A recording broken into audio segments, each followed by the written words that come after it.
T'as rien à faire. T'as même pas Ok. besoin, il va s'accrocher lui-même. Oh my God. Fait que, tu sais, là, il claque un peu des dents, il est un peu stressé. Ah oui, non, c'est moi, c'est parce qu'il sent mon stress à moi. La SPCA de Montréal a fait un appel au public pour trouver des familles d'accueil prêtes à s'occuper d'écureuils blessés ou orphelins. L'organisme en reçoit près de 1000 par année, mais ils ne peuvent pas les prendre en charge. Donc, ils dépendent de gens comme Marie-Ève Lacasse pour prendre soin d'eux.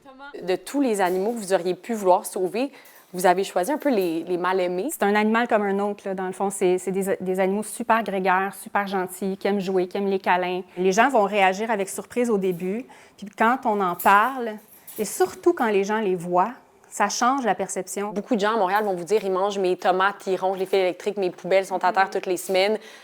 Il y a des gens qui se demandent pourquoi on les sauverait. Faire le lien entre on sauve des écureuils, on nuit à Montréal, ça n'a aucun rapport. Les animaux qui vont être sauvés, les écureuils ne seront pas relâchés justement en milieu urbain parce que c'est pas un milieu de toute façon qui est favorable pour eux. Tu peux le flatter comme un chat, n'hésite pas, là. Il va pas te mordre, tu peux le gratter, il va être content. C'est toi qui as mangé mes tomates? Mettons quelqu'un qui haït vraiment les écureuils, puis qui a une haine profonde. Je pense que c'est quelqu'un qui a besoin d'aller voir plus profondément. C'est qu'est-ce qui fait que j'ai une haine comme ça. La quincaillerie, mettons, ils vont vendre des cibles pour les carabines à plomb qui sont en forme d'écureuil. Ça aussi, ça contribue à la violence envers les écureuils. Mais tu sais, un écureuil ne mérite pas de se faire traiter comme ça. Puis il y a beaucoup d'écureuils qu'on a aussi qui sont fait tirer à la carabine à plomb. Tu sais, c'est choquant quand même. OK, là, on est ailleurs un peu. Ça, c'est une petite blague. Prenez pas ça trop au sérieux. Immersion dans le merveilleux monde des écureuils, dans l'underground. Je vous ouvre la porte, en fait, à un lieu qu'on voit pas puis que normalement, c'est pas possible de voir.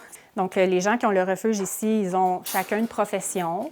Ils vont avoir une implication un peu plus large. Là, on voit que c'est un autre degré d'implication. C'est un grand enclos pour des écureuils qui sont non relâchables. Genre de refuge maison. Exactement. Donc, c'est vraiment une situation qui est exceptionnelle. Puis c'était vraiment pour vous montrer jusqu'à quel point on peut être dévoué. Il n'y en a pas 12 des familles comme ça au Québec là, qui créent leur petit sanctuaire maison. Là. Non, honnêtement, je pense qu'il y en a une.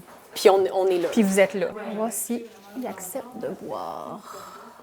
Je trouve quelqu'un qui se prononce, puis qui va avoir des propos même haineux. « Ah, wesh les rats, ah, wesh les pigeons », tu sais. C'est tellement gratuit, puis c'est juste comme une redondance des vieilles pensées qui m'apparaissent de plus en plus désuètes. On n'est plus à cette époque-là là, de garder des vieux préjugés comme le racisme, par exemple. Tu sais, ça, c'est du spécisme. Le spécisme, c'est de stigmatiser des animaux pour déterminer s'ils ont une valeur d'existence ou non. Tu sais, est-ce que c'est encore en vogue d'avoir de la compassion? Est-ce qu'on peut encore se permettre d'avoir de la compassion?